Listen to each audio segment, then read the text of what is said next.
Hey folks, this is Vince with Dad's Gaming Addiction, and today we're going to quickly revisit Heroes of Hammerwatch 2. Specifically, we'll be talking about XP and resource grinding. A couple of you had asked me in the comments, how do I level my characters faster? How do I get more stone? I'm always out of stone.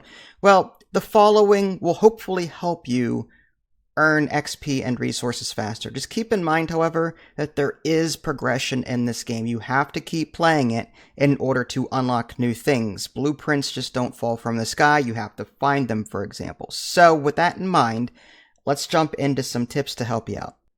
So when it comes to XP grinding, my first suggestion is to go to your options menu and under always show HUD overlay under the game tab, toggle that to yes. You'll want to mess with your minimap and other settings there as well. Definitely turn minimap on. But getting back to this HUD overlay, when you enable that, in the upper right hand corner of your screen, you'll see some text, along with some resources that you've already gained up to that point. The text will tell you what difficulty area level you're currently in.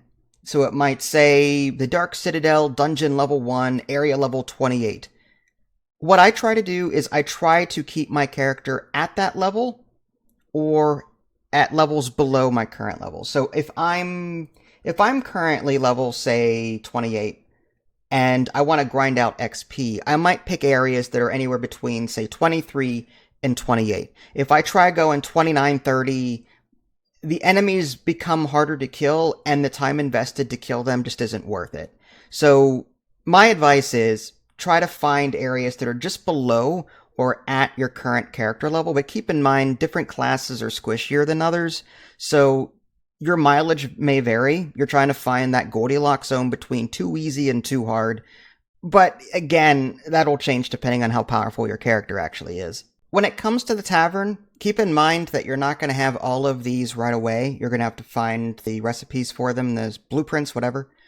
These are the 5 I recommend when it comes to experience and material gains. So, sweet pancakes is XP gain. You can only have one food item. So you're either going to choose for your XP/resource run. It's either going to be sweet pancakes for the XP, or it's going to be Forager's Feast for the wood, stone, and iron material gains. It depends on what you need more at that point. If you're capped at XP but need resources, then, use Forager's Feast.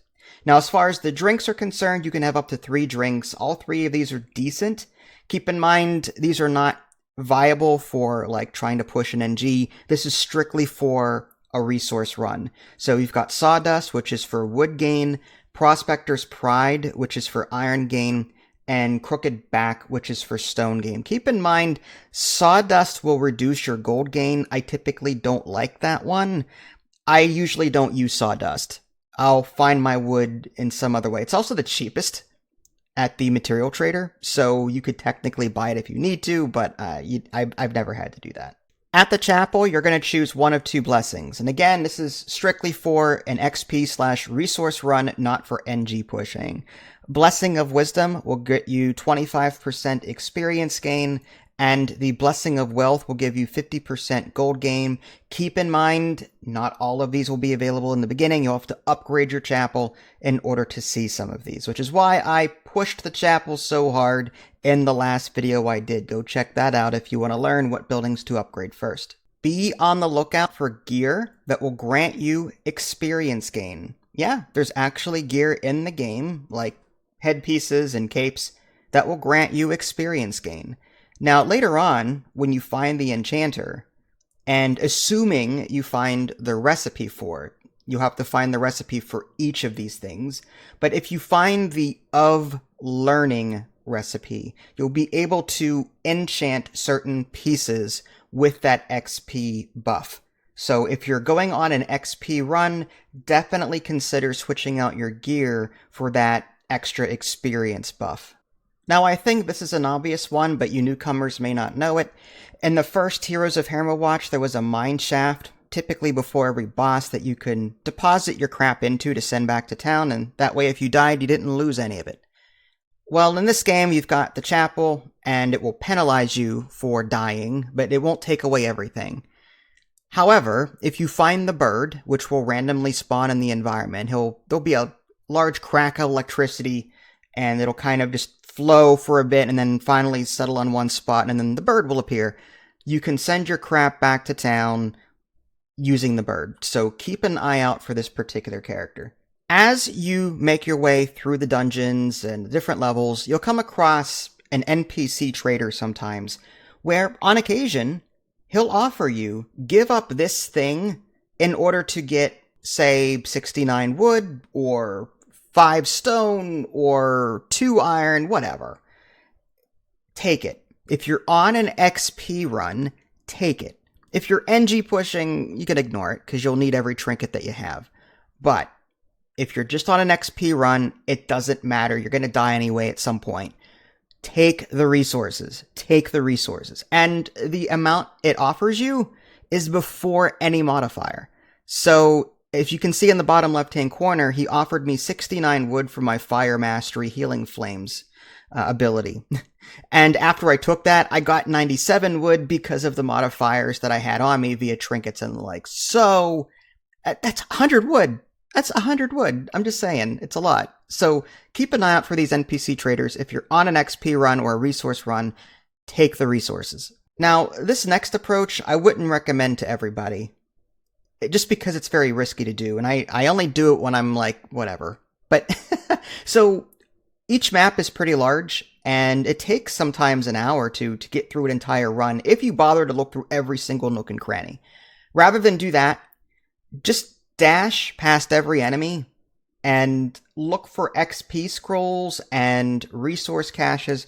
And if you've got an AoE spell or attack, you can take down several enemies while you're running around. Now, I would only recommend this on levels where you're much higher in level compared to everybody else. If you're at the same level as the rest of the enemies, you're probably going to get slaughtered at some point, being cornered and having no dashes. That's it.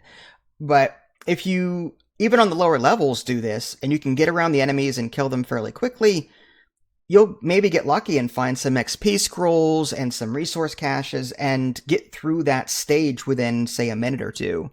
Now, granted, you might pass up the occasional break in the wall or whatever, but it's not that big of a deal. And if you're lucky, you'll even find some blueprints or some recipes that you'll be able to unlock for, say, the Tavern or your enchanters. So this is a more risky approach, but sometimes it'll pay off, and it's better when you've only got, like, say, 20 or 30 minutes to do a run as opposed to, say, several hours. A quick word on resource trading before I go. Honestly, I never touched this guy in the early onset of the game. I did no resource trading. I was always starved for resources. I was always spending my gold to upgrade my characters in some way. I was always spending wood and stone on buildings. Once you've built everything in town, however, you won't need wood or stone much anymore, save for the architect activations. Like safe corridors, for example, super helpful when you're NG pushing. Okay? So my advice is, when you've built every structure in town, sell off excess wood and stone for money so that you can get that last blacksmith upgrade. But again, keep some resources in reserve for the architect. But honestly, in the early parts of the game, you won't need this. In the later parts of the game, when you've upgraded every single character as far as they can go and constructed every single upgrade and building, it's like you won't need this anymore. Save for maybe some iron. If you're one of those people that love gear and upgrading gear, then maybe you'll need a lot of iron. And rather than go resource push for it, you can buy it here using your gold. But I should warn you, the developers may be adding new things in the future, so maybe stockpile now. It'll maybe save you some heartache in the future. That ought to just about do it. Hopefully this video helped you out a bit. As a reminder, I do have several guide videos on my YouTube channel for Heroes of Hammerwatch 2. I'll put links to all of them in the below description for you. This is Vince. Thanks for watching. I'll catch y'all next time. Take care.